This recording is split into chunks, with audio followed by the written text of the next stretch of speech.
แน่นอนว่าลงมาแล้วจะมีความรู้สึกว่าเสียวเป็นตะยาน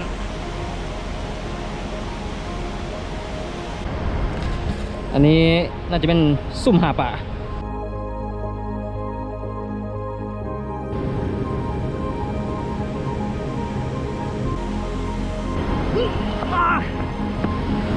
ต่างท้าทายกับธรรมศาสตร์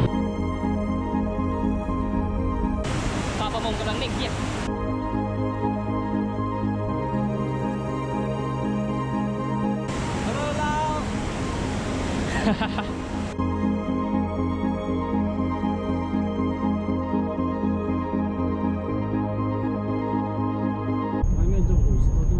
อากาศปัจจุบันนี้นะแม่น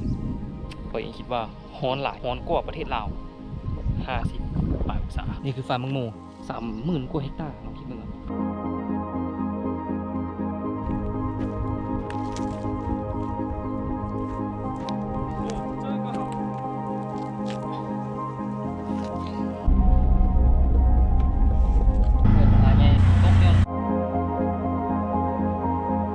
What's your name? My name Vincent. ฮะ Vincent. วิชา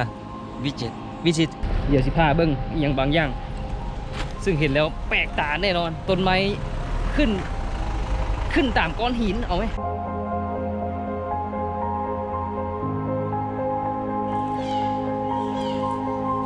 มันปิดภาษาแล้วจะมีต้นไม้ใหญ่ขึ้นตามหลังคาตัวนั้นแหละแล้วหากของมันก็เกี้ยวลงมาตามหลังคานั้นเลยยอดเลย